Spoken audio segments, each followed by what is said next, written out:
Three man in A boat chapter 8 summary. Harris और gym Kingston park में willow के पास रुके और खाना खाया। एक सभ्य आदमी कमीज और आस्तीन पहने छोटी चिलम लेते आया। वह उनसे जानना चाहता था कि क्या वे दूसरे की भूमि पर अनाधिकार कर रहे हैं, और उसने कहा कि यह उसका कर्तव्य है कि वह उन्हें खत्म करे। हैरिस, जो कि अच्छी तरह से तगड़ा था, हट्टा कट्टा ताकतवर था, पूछा कि वह यह कैसे करेगा। वह आदमी यह सुनते ही भाग खड़ा हुआ।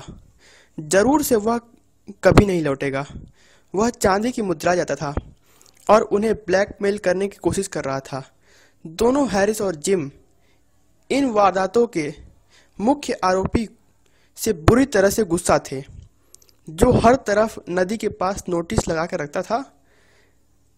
लेखक ने उसे मारने की ठान ली तथा हैरिस यहाँ तक कि उतारू हो गया कि वह उसके साथ साथ उसके पूरे परिवार को ही जला देना चाहता था।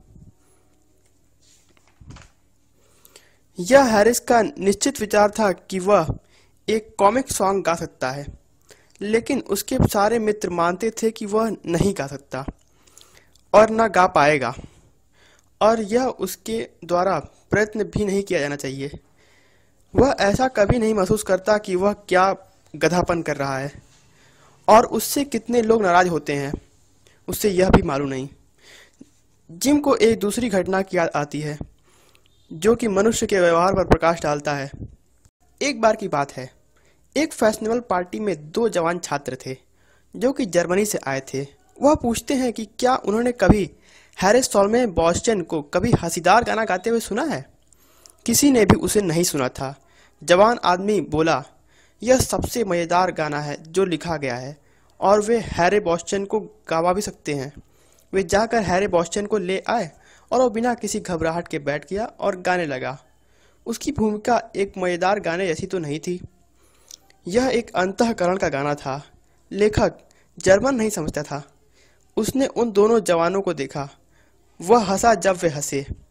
वह आश्चर्यचकित दिख रहा था। जब वे हंसते ही रहते, उसका आश्चर्य गुस्से में बदल जाता और उसने खत्म चीख वाली हंसी के साथ किया। जर्मन गायक उठा, अपनी कमर मटकाते हुए नाचा और कसम खाकर बोला, इससे पहले उसने ऐसी बेइज्जती कभी महसूस नहीं की थी। वाकई में यह कोई मजाकिया गाना नहीं था। यह जर्मन भाषा का सबसे दर्दनाक और करुणाजनक गाना था। दोनों जवान गायब हो गए। उन्होंने अपना बदला पूरा कर लिया था, क्योंकि उन्हें सामान्य निवासी माना जाता था। लेखक ने ऐसा अंत किसी पार्टी का नहीं देखा था। यहाँ किसी ने भी एक दूसरे को शुभ रात्रि नहीं कही। वे 3:30 बजे सनबेरी लॉक पहुँचे। वॉर्टन की ओर नाव खेई ओटलैंड पोर्ट पहुँचे, जो कि एक प्रसिद्ध जगह है। हेनरी 8 यहाँ रहता था।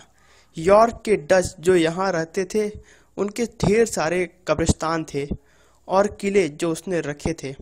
वे ब्रिज पर जो पहली चीज़ दिखी वह थी जॉर्ज की रंगीली जैकेट ब्लैक गेट के पास। मॉन्टप्रेंसी प्रचंड तेजी के साथ भौंक रहा था। जिम चीखने लगा, हैरिस गरजने लगा, जॉर्ज अपनी टोपी हिला हिलाकर पीछे से चीखने लगा था। नदी के फाटक का रखवाला दौड़कर बाहर आया, यह सोचकर कि कहीं कोई नदी में गिर तो नहीं गया। जॉर्ज की विचित्र तैलीय त्वचा थी। वह पैक किए हुए पार्सल उसके हाथ में था। यह एक बैंजो जैसा पाया था। वह सोचता था कि बैंजो सीखना बहुत आसान होगा। Please like and subscribe.